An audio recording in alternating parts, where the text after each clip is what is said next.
Hello, people. Welcome to the another video of the 365 Diaries with Nonu. I hope आप सब बहुत amazing होंगे अपने अपने घर पे। मैं भी बहुत अच्छी हूँ, थैंक यू सो मच। तो आज की जो वीडियो है वो थोड़ी सी लंबी वीडियो होने वाली है, but it's gonna be very very good video. अभी तक जो हमने रिकॉर्ड किया है पिछले 5 दिनों में, आई थिंक सबसे बेस्ट वीडियो जो मैं डालने जा रही हूँ वो आज की वीडियो होगी। इवन दो वो मेरी रिकॉर्डेड वीडियो नहीं है होगी, वो मेरी आवाज़ में नहीं होगी, वो किसी और की आवाज़ में होगी, but I would highly recommend कि आप सब उस वीडियो को एंड तक ज़रूर देखें, और देखें भी ना अगर, that is totally fine, but उसको एंड तक ज़रूर सुने। उस वीडियो में एक ऐसा मैसेज है जो आपकी लाइफ बदल सकता है। रियली आपकी लाइफ बदल सकता है। आपको कुछ ऐसा मैसेज मिलेगा, ऐसी इन्फॉर्मेशन मिलेगी जिसको आप अपनी लाइफ में यूज़ करके जो भी कुछ आप चाहते हैं, आप अपना माइंडसेट चेंज कर सकते हैं। उससे माइंडसेट चेंज करके आप उस चीज़ को अचीव कर सकते हैं अपनी लाइफ में। तो आई वुड हाईली रिकमेंड कि वो वीडियो को आप एंड तक ज़रूर सुने और उसके बाद मुझे बताएं कि वो वीडियो कैसी लगी। आई होप वो आपको वीडियो बहुत अच्छी लगेगी।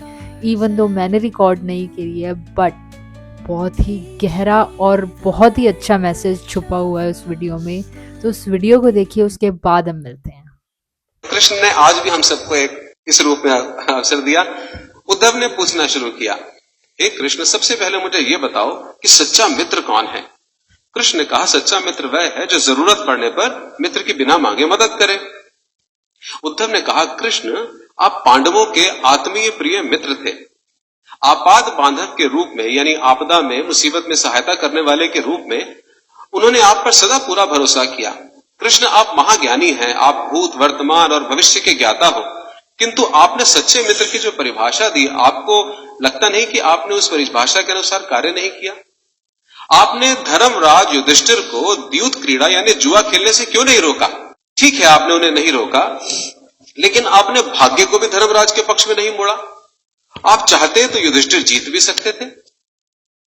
उसके बाद जब उन्होंने अपने भाइयों को दांव पर लगाना शुरू किया, तब तो आप सभा कक्ष में आ सकते थे। आपने वो भी नहीं किया। उसके बाद जब दुर्योधन ने पांडवों को सदैव अच्छी किस्मत वाला बताते हुए द्रौपदी को दांव पर लगाने को प्रेरित किया और जीतने पर सारा कुछ वापस कर देने का लालच किया, कम से कम तब तो आप हस्तक्षेप कर सकते थे। अपनी दिव्य शक्ति के द्वारा आप पासे धर्मराज के पक्ष में मोड़ देते। इसके स्थान पर आपने तब हस्तक्षेप किया जब द्रौपदी लगभग अपना शील खो रही थी। तब आपने उसे वस्त्र देकर द्रौपदी के शील को बचाने का दावा किया। लेकिन आप ये दावा भी कैसे कर सकते हैं कृष्ण? उसे एक आदमी घसीटकर हॉल में लाता है और इतने सारे लोगों के सामने निर्वस्त्र करने के लिए छोड़ देता है। ऐसे में एक महिला का शील क्या बचा? आपने क्या बचाया कृष्ण? अगर आपने संकट के समय में अपनों की मदद नहीं की तो आपको आपात बांधव कैसे कहा जा सकता है? आपने संकट के समय में मदद नहीं की तो क्या फायदा? क्या यही धर्म है? इन प्रश्नों को पूछते हुए उद्धव का गला रूंध गया और उसकी आंखों से आंसू बहने लगे। हंसते हुए भगवान कृष्ण बोले, प्रिय उद्धव, ये सृष्टि का नियम है कि विवेकवान ही जीतता है। उस समय दुर्योधन के पास विवेक था, इसलिए वो जीता, धर्मराज के पास नहीं था। यही कारण था कि धर्मराज पराजित हुए। उद्धव हैरान हुआ और उद्धव को हैरान देखकर कृष्ण आगे बोले, दुर्योधन के पास जुआ खेलने के लिए पैसा और धन तो बहुत था, लेकिन उसके पास 500 का खेल उसे नहीं खेलना आता था। इसलिए उसने अपने मामा शकुनी को द्यूत क्रीड़ा के लिए प्रयोग किया, जुए के लिए उपयोग किया। यही विवेक है। धर्मराज भी इसी प्रकार सोच सकते थे और अपने चचेरे भाई से पेशकश कर सकते थे कि उनकी तरफ से मैं खेलूंगा। जरा सोच कर देखो, अगर शकुनी और मैं खेलते तो कौन जीतता? पासे के अंक उसके अनुसार आते या मेरे अनुसार आते? चलो इस बात को जाने दो, उन्होंने मुझे खेल में शामिल नहीं किया, इस बात के लिए उन्हें माफ किया जा सकता है। लेकिन उन्होंने विवेक शून्यता से एक और बड़ी गलती की। उन्होंने मुझे प्रार्थना में बांध लिया। उन्होंने मुझसे प्रार्थना की कि मैं तब तक सभा कक्ष में ना आऊं जब तक मुझे बुलाया ना जाए, क्योंकि वे अपने दुर्भाग्य का खेल मुझसे छुपकर खेलना चाहते थे। वे नहीं चाहते थे कि मुझे पता चले कि वो जुआ खेल रहे हैं।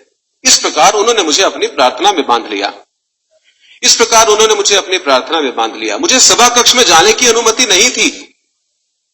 इसके बाद भी मैं कक्ष के बाहर खड़ा हुआ इंतजार कर रहा था कि कब कोई मुझे बुलाए और मैं अंदर जाऊं। भीम, अर्जुन, नकुल, सहदेव सब मुझे भूल गए और केवल अपने भाग्य को और दुर्योधन को कोसते रहे।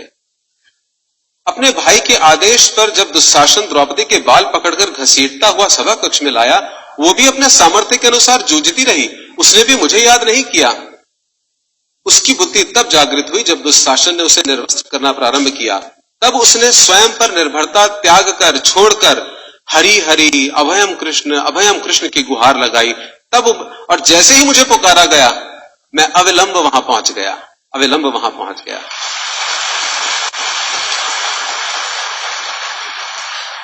अब बताओ इसमें मेरी गलती क्या है? उद्धव बोले, कान्हा, आपका स्पष्टीकरण प्रभावशाली अवश्य है, किंतु मेरी पूर्ण संतुष्टि नहीं हुई, जैसे हमारी नहीं होती। क्या मैं एक और प्रश्न पूछ सकता हूं? कृष्ण की अनुमति से उद्धव ने पूछा, इसका अर्थ यह हुआ आप तभी आओगे जब आपको बुलाया जाएगा? क्या संकट से घिरे अपने भक्त की मदद करना आपका कर्तव्य नहीं, आपको स्वतः नहीं आना चाहिए? कृष्ण मुस्कुराए और सुनिए, देखिए अब सिद्धांत आ रहा है। कृष्ण मुस्कुराए और कहने लगे, उद्धव, इस सृष्टि में हर एक का जीवन उसके स्वयं के कर्मफल के आधार पर संचालित होता है। ना तो मैं इसे चलाता हूं और ना ही इसमें हस्तक्षेप करता हूं। मैं केवल एक साक्षी हूं। मैं सदैव तुम्हारे नजदीक रहकर जो हो रहा है उसे देखता हूं। यही ईश्वर का धर्म है। वाह वाह, बड़ा अच्छा कृष्ण, बहुत अच्छा। इसका अर्थ यह हुआ कि आप हमारे नजदीक खड़े होकर हमारे सभी दुष्कर्मों का निरीक्षण करते रहेंगे, हम पाप पे पाप करते रहेंगे और आप हमें देखते रहेंगे। आप क्या चाहते हैं कि हम भूल करें, पाप की गठरी बांधते रहें और फल भुगतते रहें? ये सब किसने कहा? उद्धव ने। कृष्ण बोले, उद्धव, तुम शब्दों के गहरे अर्थ को समझो। जब तुम समझकर अनुभव कर लोगे कि मैं तुम्हारे नजदीक साक्षी के रूप में हर पल हूं, तो क्या तुम कुछ भी गलत कर पाओगे?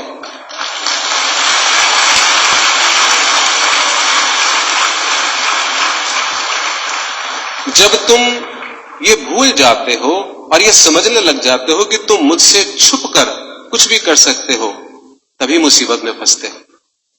धर्मराज का ये अज्ञान था कि उसने माना कि वो मेरी जानकारी के बिना जुआ खेल सकता है। अगर उसने ये समझ लिया होता कि मैं प्रत्येक के साथ हर समय साक्षी के रूप में उपस्थित हूं, तो खेल का कुछ और रूप होता। भक्ति से अभिभूत उद्धव मंत्र मुग्ध हो गए और बोले, प्रभु, कितना गहरा दर्शन आपने दिया, कितना महान सत्य है। प्रार्थना, पूजा पाठ तो और ईश्वर को अपनी मदद के लिए बुलाना, ये हमारी भावना और विश्वास है। जैसे ही हम ये विश्वास करना शुरू करते हैं कि ईश्वर के बिना पत्ता भी नहीं हिल सकता, हमें साक्षी के रूप में उनकी उपस्थिति महसूस होने लग जाती है। गड़बड़ केवल तभी होती है जब हम इसे भूलकर दुनियादारी में डूब जाते हैं। देखा, आई टोल्ड यू कि कितनी अच्छी वीडियो है। तो आई होप इस वीडियो से आप बहुत कुछ चीज़ सीखें। इसमें जो भी मैसेज दिया गया है उस मैसेज को आप अपनी लाइफ में इम्प्लीमेंट करें ताकि आप अपनी लाइफ को और बेहतर बना पाएँ। And thank you so much कि आपने मेरी बात सुन के इस वीडियो को एंड तक देखा। आई होप आपके बहुत काम आए ये video. Till then, thank you so much once again. See you in the next video and see you tomorrow. Till then, take care of yourself and good night, guys. Bye bye.